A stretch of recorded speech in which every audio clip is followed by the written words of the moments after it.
Lord, thank you for the goodness of yourself, your beneficence, your favor, your grace.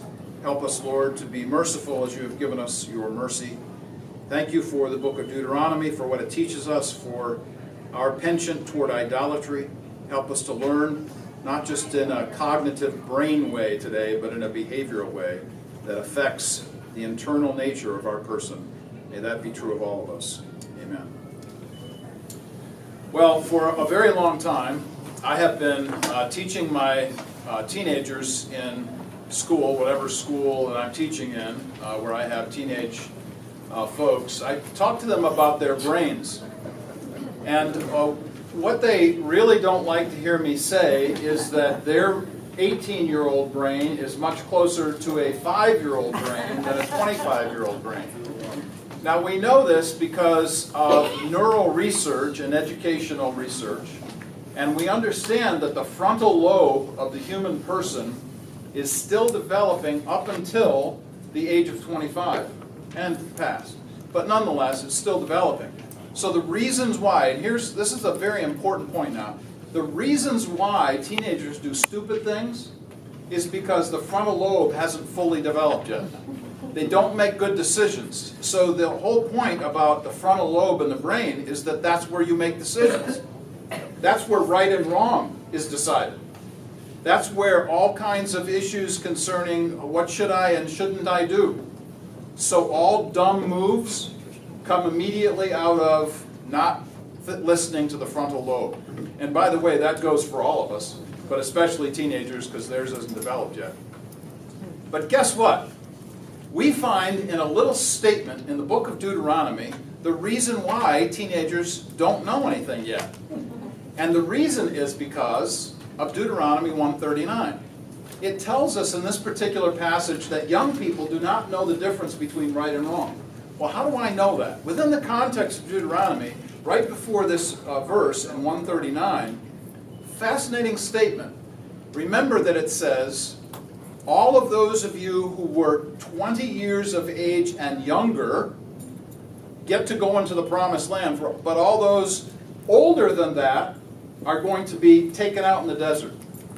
So think about this, 40 years in the desert, wandering in the wilderness, a whole bunch of people were waking up dead every morning. All right, I'm going to raise my hand when I say something funny. That was supposed to be funny. Yeah. My word, people, come on, stay with me now. So, Deuteronomy, 19 years of age and younger, don't know the difference between right and wrong. We know this because of brain research. This is very, very obvious to us now. And by the way, our understanding of the human brain has grown exponentially in the last 10 years. I can't imagine what it's going to expose for us in the next 10. But there we go. The big problem with teenagers is that they're careless.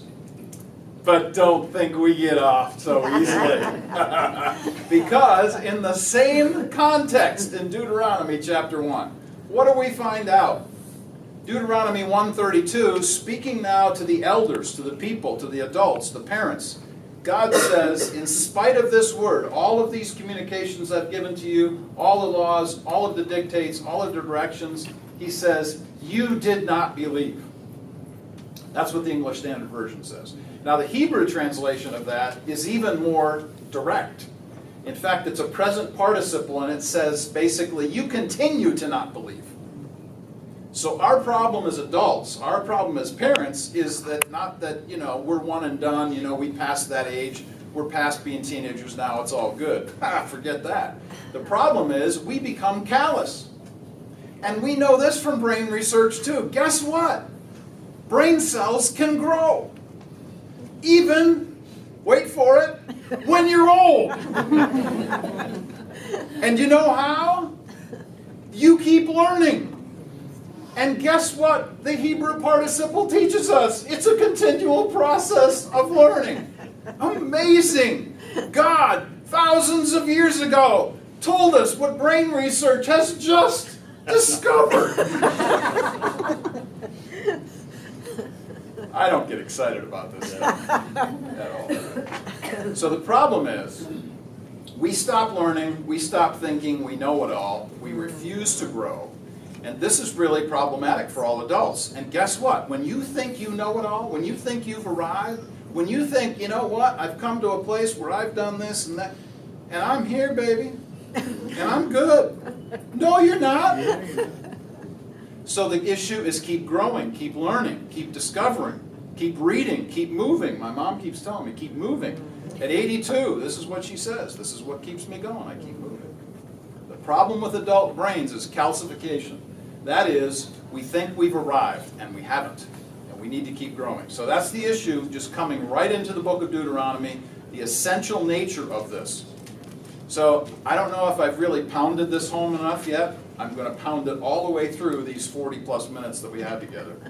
The book of Deuteronomy is the most important book in the First Testament. It is because it is the centerpiece of everything that comes after it. So let's jump into why that is. One of the issues that we find all the way through the Bible is this idea about the first and the second. The first and the second. So think about this. There was Adam, and then the substitute came, which was supposed to be through Abel, but then, of course, through Seth, which in Hebrew, actually, his name means substitute. There was Cain first, then there was Abel. There was Ishmael first, then there was Isaac. Esau, Jacob, brothers Joseph. And then we come to this passage in the book of Numbers, which is really cool, which tells us that there was an old generation and then a new generation. Then there's exile and renewal, and guess what else? The first and second Adams, and you'll never guess who's number 2. It's Jesus. And he's the one who takes the place of and repairs and restores number 1. So whenever you see this throughout the Bible, and you will see it from Genesis all the way through to Revelation, number 1 is usurped by number 2. Number 2 does it better than number 1. So let's just pause for a moment, shall we, in a moment of reflective thought concerning who's following us. Be wary that you think, that next generation, they just really don't know what they're doing, Those teenagers, you know how that starts. Those teenagers, those young people. Hey, they might be doing a better job than us because they're number 2. They're the next generation. So be wary of how we talk about these things because Scripture is pretty clear. It's number 2 that takes the place of number 1 because number 1 didn't cut it. All right? So, first and second key ideas. God always has a substitute. There is no plan B with God. He's always prepared. He always has someone there. So go through that whole list. By the way, all this stuff is on your handouts. The second always overcomes, overtakes, and overthrows the first. The second does a better job, generally speaking, than the first. God always has a remnant. Now that's a really important word, especially in First Testament teaching, because it's the group of people that's left over. So you think about the folks that were taken out in the desert, for instance, and then the group that came into Canaan. That's the first and second. That's the remnant. Or the remnant that was taken into exile, all the folks in exile, and then the ones who came back, that's the remnant. Those folks that are the leftovers, but that's what God is going to use in the future. And I constantly talk about this. If I haven't said this once during this fall semester, I don't know how many times I've said it in this class. Why we should constantly care for and teach the next generation of young people. I mean, this is one of the reasons why we spend so much time with them on the campus of IUPUI through Comenius, because we really believe that we don't just give young people a Bible at the end of their high school year in front of everybody else in the church and then say, have a great collegiate career. Because guess what? Their minds are being filled with all kinds of stuff that's antithetical to the Christian view. And if I needed to rewind all the way back, remember what's going on with the teenage brain. They don't have it all together yet. Their thinking is still being formulated. That's why the next generation is so imperative. So, let's lead up to the book of Deuteronomy. The book of Exodus is hugely important because it basically addresses the question, who are you going to serve? Remember, pretty much throughout the Bible, there are only 2 ways. There's God's way and everybody else's way. There's no third way. There's no fence. You can't sit on a fence because it doesn't exist. And so in the book of Exodus, leading up to the book of Deuteronomy, God says, look, you're either going to serve Yahweh or you're going to serve Pharaoh. Now, I've jammed all these verses in there on purpose. You can't even read them. That's good. I'm glad you can. Because I want to make the point that all the way through the book of Exodus, the key word is serve. Serve, service, serving. And God says, who you serving? Look, you're either going to serve Pharaoh or you're going to serve me. That's what God says. And that's what's leading up to the book of Deuteronomy, the book of Exodus. You're going to either do this or do that. And Bob Dylan, you got to serve somebody. With a nod to all of my musician brothers in the audience. So, when we come to this particular passage, when we come to the book of Deuteronomy, we have to understand the background to this particular book. Now, on the back of your handouts, you can see actually kind of a table or an overview of what a suzerain vassal treaty looks like. And I'm not going to go through that and just read for you what that says. I want to give you an overview of it, but I did want to give you the details at least. This is what happened in the ancient Near Eastern world. If a king came in and took over a country, he would basically do what's going on in this picture right here. These hieroglyphs are always difficult to actually see, but there's one king who's actually kneeling in front of the other king, and the king sitting on his throne has his foot on the neck of the other king. That's what happens. You either got your neck under the boot of the king that's just conquered you, or you're kissing his foot. Those are your two options in the ancient world. So in the suzerain vassal treaty, the suzerain is the king, the vassal is the servant. The suzerain comes in, takes over a country, and says to the servant nation, these are your obligations. This is what you're supposed to do. And so all of what you see there on that particular table are all of the specific mentions of the laws that you're supposed to obey. This is very clear in all kinds of treaties throughout the ancient Near Eastern world. And guess what God does? He takes the book of Deuteronomy, and this is what I love about God's Word.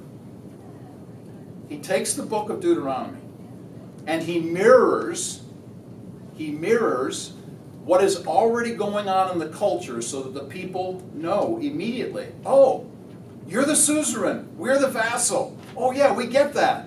Why do they get it? Because it's going on all the way through ancient Near Eastern culture. There's all kinds of treaties going on like this all the time. God communicates to the people in their time and place. And he does this in various ways. So just for instance, yesterday I was in St. Louis and I was teaching on psychology and film. A group down there had asked me to come down. We were discussing the issue of psychology and film. And so I did 2 presentations on this. And what we emphasize all the way through, it's one of the reasons why I wrote a book on movies, for instance, is because the visual is so prominent in our culture. So how are we going to communicate to a culture whose basic viewpoint is everything that I see? How are we going to communicate in a culture like that? We need to communicate in a culture like that making movies. So, you get the general overview, the gist of what's going on there. This is something that was going on in the ancient Near Eastern world. This is also something that God does in the book of Deuteronomy that is actually happening for the people. I'm the king, God says. You are the suzerain. So we get this general overview. This is what this thing looks like. Hittite treaty form, description of each treaty section, and everything that you see in the book of Deuteronomy, and I've also listed Joshua 24, which is kind of like a short form of a treaty. Everything that you see on this slide and on your handout is exactly what ancient Near Eastern treaties look like. And God uses this to communicate to his people, I'm the king, you're the vassal, don't forget.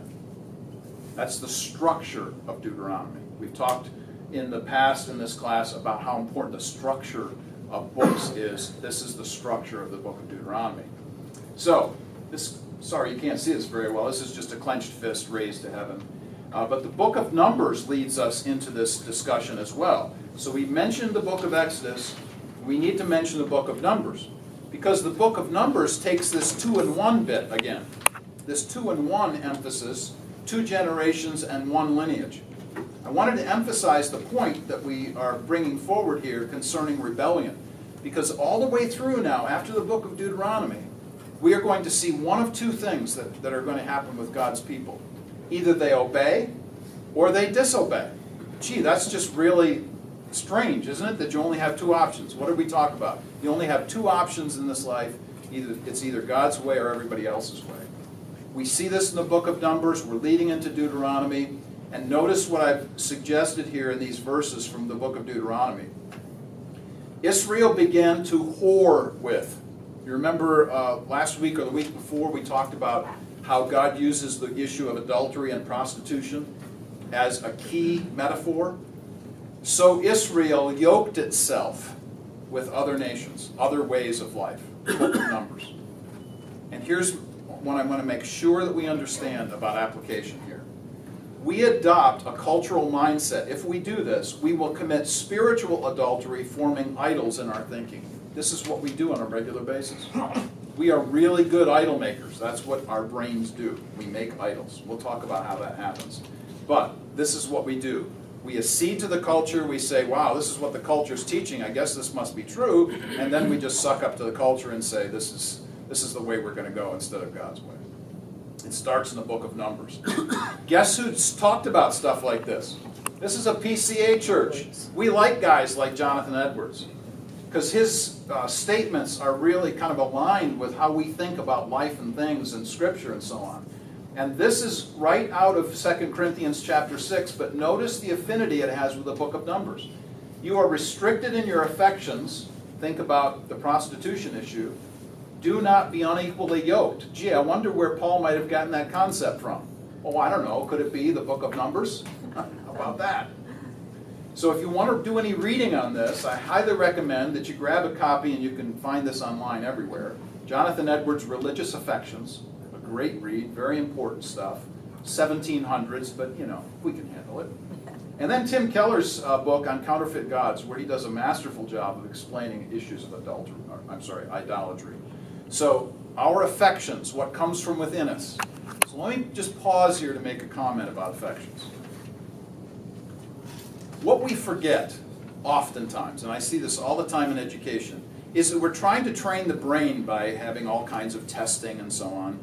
And then, we also want to train emotions. And so, we could use the metaphor of the belly, the belly is our emotion. But what we forget is that we don't have any chest. That is, we haven't developed the affections of the person. So what is it that's really driving us, or how are we thinking? What's our mindset, disposition? That's what needs to be developed in us as human beings. And the emphasis of that starts within us. And that is the emphasis in Deuteronomy. So here we go. This is on your page as well. All of this is right there for you. If you want to add a note or two, that'd be great. But I actually figured out how to do this so it didn't look like I drew it, like I've done the last couple of weeks. So here we go. I'm going to spend a few minutes on this because it's really important to kind of get the flow of what Deuteronomy looks like. So, first 4 books, Genesis, Exodus, Leviticus, Numbers. This is the first generation of people. This is where God is focusing on, and he's saying, here's the first generation. The second generation is Deuteronomy. Just pause for a moment and think about the book Deuteronomy, or the word. Deutero 2, Nomos, law, the second law. This is the second time the law has been given. So if you read the book of Exodus, for instance, you see the 10 Commandments. They are also repeated in the book of Deuteronomy. God is giving this second law to the second generation. Why? Because all the old folks died in the desert. Remember, 40 years in the desert, they were all waking up dead. You were supposed to laugh and didn't. So, the second generation now has to get the law again. That's the whole point of the book of Deuteronomy. The second law. Something else we talked about in the last couple of weeks is the importance of these 3 folks, Abraham, Isaac, and Jacob. Abraham, Isaac, and Jacob are the fathers. So whenever you read the phrase, the God of Abraham, Isaac, and Jacob, you're going to see that all the way from the book of Genesis, all the way through the rest of the Bible. But here's the key to the book of Deuteronomy. And I emphasize this as Deuteronomic history. This is what scholars call it, Deuteronomic history. Everything that happens after the book of Deuteronomy is based on the book of Deuteronomy. So in the Hebrew canon, that is in the Hebrew construction of the books of the Bible, all of the history books are lined up next to each other, starting with the book of Joshua all the way through Kings. And what we find over and over and over again, all those history books are all pointing back at Deuteronomy. And they're all saying the same thing. Notice on the right-hand side of the screen, You find recurrent themes, words, people, and places throughout the rest of the First Testament based on the book of Deuteronomy. Up at the top, what are we seeing in Joshua through 2 Kings? Are the people who either did or did not follow Deuteronomy. That's the whole point of the rest of the history of Israel. Did you follow God's law in Deuteronomy, or did you not follow God's law in Deuteronomy? Those are your two options. You don't have any others because there are only two ways. That's the emphasis throughout the whole book of Deuteronomy. We're pointing forward. We're getting people to say, you know what? God gave us the law. We need to obey that law. So, one of the things you'll see over and over and over again in the book of Deuteronomy is the word heart. We don't really have a lot of time to talk about the emphasis on heart, but I wanted to try to give you an idea of what it means. When you read heart in the Bible, specifically in the First Testament, it does not mean the thing that pumps blood in your chest right now. Okay, it's not the muscle pumping blood to the rest of your body. The word heart pretty much means all these things and a whole bunch more that I put on that screen. Will, intellect, reason, logic, emotion, disposition, attitude, mindset, thought, relationships, community, questions, pressures, doubts, fears, and we can go on and on. That's why I call it the mission control. This is a picture of NASA's mission control. All of the things that make you up, all these aspects of your life, is what the biblical word heart means. All of this stuff wrapped up. So guess what? Sometimes we make emotional decisions, don't we? Do they ever turn out well for you? No, they don't. Do we make decisions based purely on reason? Yeah, we do. Sometimes they work out okay. But sometimes they don't because we haven't taken into account the other relationships. This happens in marriages all the time. I say one thing to Robin, she hears it one way, and I meant it a different way, and there you go. So these kinds of things happen all the time. We shouldn't be surprised, but that's the concept of the word heart. It's recurrent throughout the book of Deuteronomy. One of the problems we see in the American church is that we have consistently tried to take in our culture, assume aspects of our culture, and kind of fit it into what we believe. So I'd like to suggest to us that we have some major problems as it relates to this problem of disobeying God's laws in Deuteronomy. And I'll just suggest a few of them. The first one is naturalism. We are such believers in what we can see, touch, feel, taste, because this is the world in which we live. And guess what we've really abandoned? We've really abandoned any kind of emphasis on the demonic powers and spirits all around us. This is the importance of horror movies. Talking about horror movies. This is really important. This again, thank you for yours. Materialism. Matter is all that matters. This arises right out of naturalism. When you only see what you see is what you get, matter is all that matters. If what you see is what you get, that's what you believe, matter is all that matters, now you're going to succumb to materialism. And notice, by the way, all of the ISM endings always mean the same thing, a philosophy or view of life. So once you believe that matter is all that matters, that's what's going to drive your affections. Remember that word? The heart. That's going to drive your decision-making in all things. Pragmatism. Boy, Americans are really good at this. You know, I love the Seabees during World War II, built bridges to get to other places. That's the pragmatic aspect. That's the practical use of what you have. But when all you ever think about is doing, that's pragmatism. You think that by doing something, this is going to give you the best option? Not always. Syncretism, and here's the problem all the way through the Bible. This is right out of Deuteronomy. When we pick and choose, I like a little naturalism, I like a little individualism, I like a little Buddhism. You know, I start mixing all this stuff up, and now it's my belief. This is what everybody assumes. These are my beliefs. Why is that? Because I've picked and chosen what I like out of all these other views of life. So, lest we begin to laugh at the idolatry of the ancient Near Eastern world, these are just a few idols, by the way, from the Syrian gods. Lest we think we laugh at these things, be careful. Do we understand that all humans are given to idol worship based on what they can see? Wow. Does that mean that somehow I might prize my family, or my house, or my car, or my bank account, or my job, or whatever it might be, as an idolatrous issue. It could be. Do I know what my idols are? That's a great question for us all to answer, because we're constantly creating them, so we should be really careful about that. And am I making a good thing the main thing? That's really the crucial issue here. So, I gave you 2 handouts this morning, and could I just, thank you very much, borrow this one? Because I forgot to leave mine. And then I forgot my glasses. I'll be right back. All right. Now, I've given you 2 handouts today because I was really trying desperately to figure out how in the world can I teach everything that needs to be taught in the book of Deuteronomy in one handout. Couldn't do it. So here it is. I'm not going to read this to you, but I do want to emphasize this idea that the problem that we have is the problem with our eyes. It always starts with our visual acuity, what we really want to focus on. And so you'll notice that on one side of the handout it says, do you see what I see? The progression of idolatry in Deuteronomy 4:19. Anytime we begin to substitute for God, this is the problem of idolatry. So you can read that whole section there. I'll come back to this in a moment. And on the back, I've given protections against idolatry. And the emphasis about protection against idolatry goes all the way back to that present participle in Hebrew I mentioned. This is an ongoing growth process that we shouldn't become calcified thinking we've arrived. It's an ongoing process. It never stops.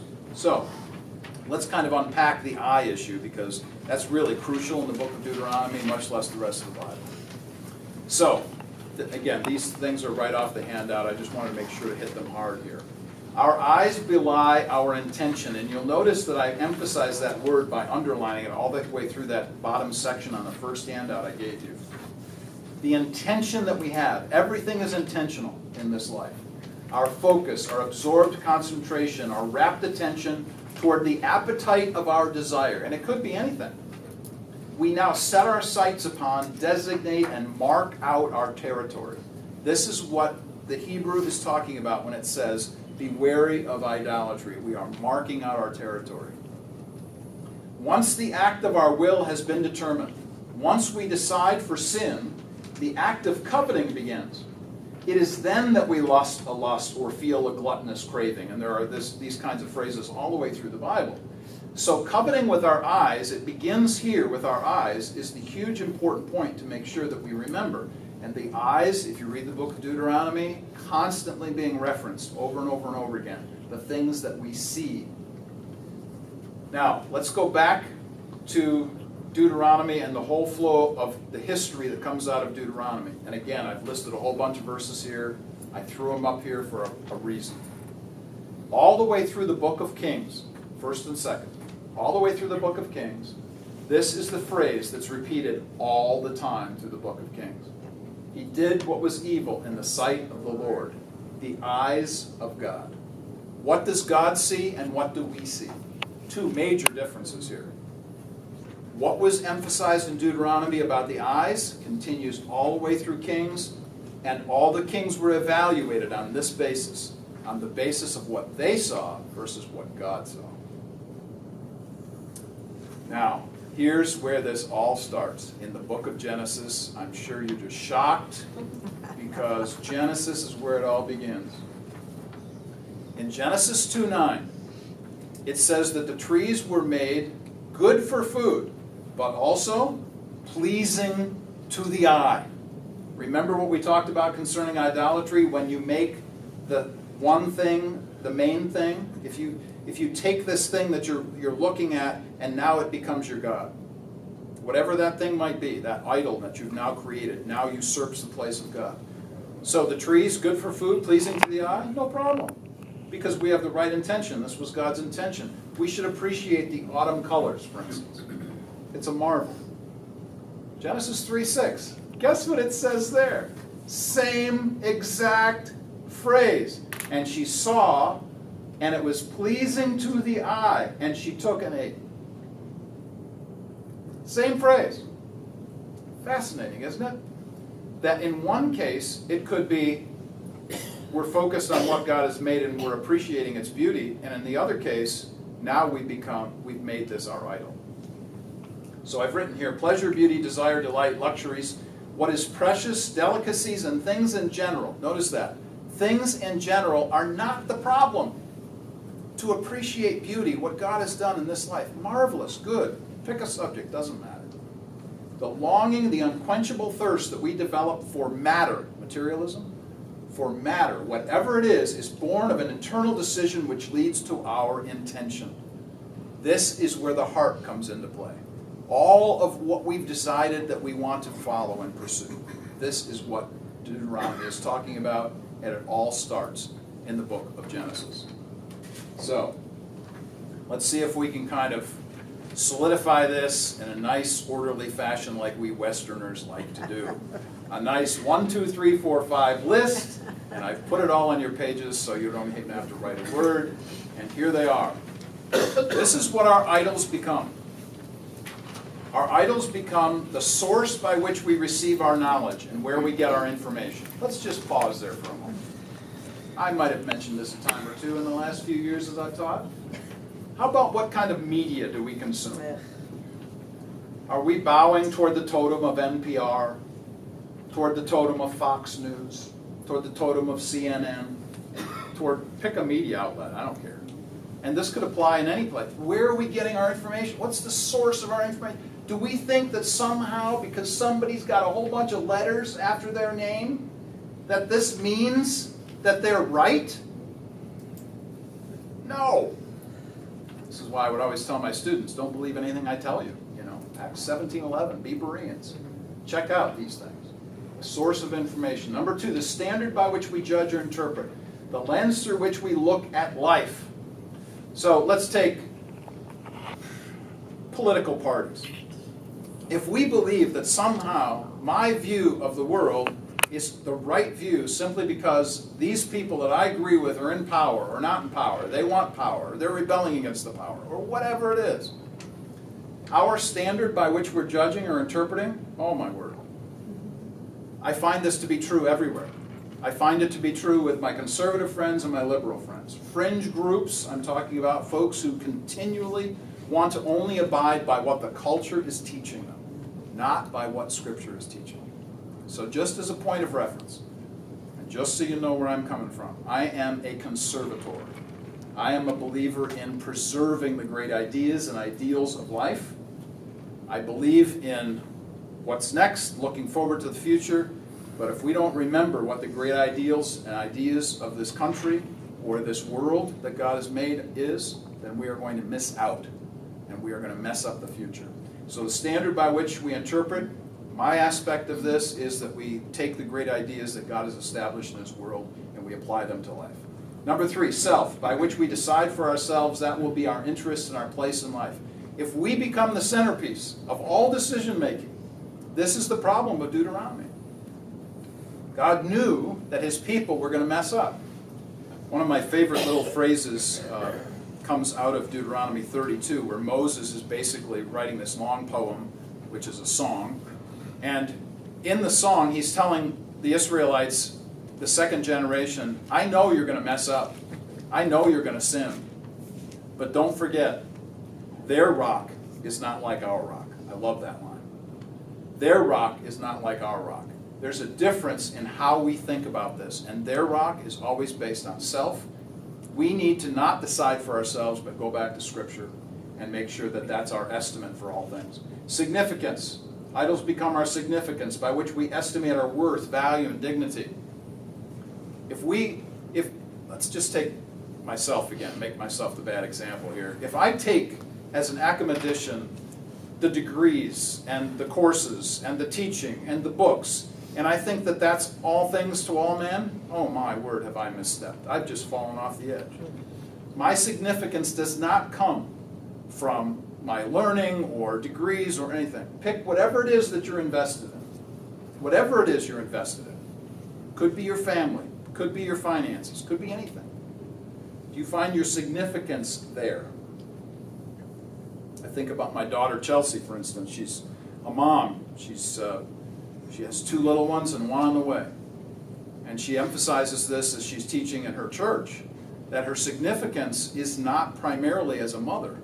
but she is primarily a servant of God. And she happens to do this through mothering. That's her primary task because that's God's vocation for her. Her significance is found in the one who has made her and made her for what she is to do. And then finally, security, by which we trust, depend for our future hope and confidence. If we think that somehow the physicalities of this life are going to protect us from what is yet to come, and I'm not suggesting that we don't protect or preserve those things that we have been given. That's not my point at all. But if we think that somehow that is the end all, we have misstepped again. We have broken away from Deuteronomy. The emphasis is, will you obey or not obey what God has told us in Deuteronomy? So one last time here. So what idols do we crave? Are they political? Are they economic? Are they ethnic? Are they based on our family or on our vocation? All of these things can become idols. Every single time. Every single thing. All right. I've given you a lot to think about. Lots of writing on all those pages. Questions, comments, thoughts?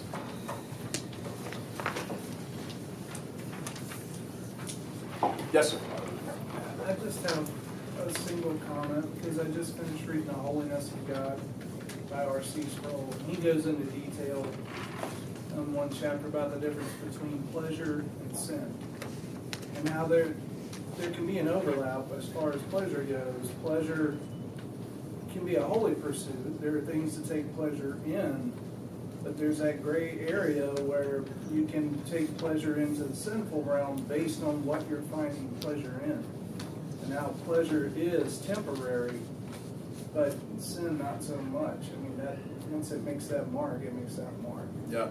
It's like a really bad taproot on a really bad weed. You know how that is in your gardens or in your grass, you know. This, and you pull it out, and you know you didn't get the whole thing. And you know this thing is coming back.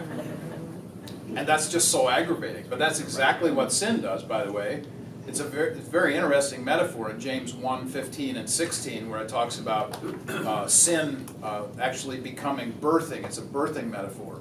When it conceives, it brings forth sin, and sin, when it has lived, it ultimately results in death. So I would always generally accede to R.C. Sproul here because, you know, His Holiness of God is just one of those great books. So if you've never heard of R.C., make sure that at least that you get a copy of The Holiness of God. He's one of the few theologians I know that tells great stories so you can actually understand what in the world he's saying. Other questions or comments? I just haven't heard a movie title this week. Oh! Wow. You always give us a movie. Wow. Always. I don't know. You know, I've been thinking lately of He Made Me Do It. You know, I was thinking about that, you know. I've been kind of giving this this wink of the eye over here to our these folks, these movie makers, you guys, you know. And we have movie makers in our midst right here, and they've made a movie entitled, is it He Made Me Do It? Just Made Me Do It. Just Made Me Do It, yeah. It's a really great picture. It's a thriller slash horror film. Really makes you think. It's great stuff. So there's your movie title, Mom. There you go. Does it relate to this? Horror. The horror of disobedience of God. There you go. What a tie-in on the spur of the moment. Yes. Here's a movie we highly recommend, and it, I think, pertains to what we talked about today. It's called Let There Be Light, and it's at the theaters right now. It's a Christian-based movie. Exactly There you what go. your idols are and how, unfortunately, you can be converted to our true. Let there be light. Let there be light. There you Yes, go. Excellent. Excellent. Thank you so much. I'm grateful for that. Comments, questions, anybody else?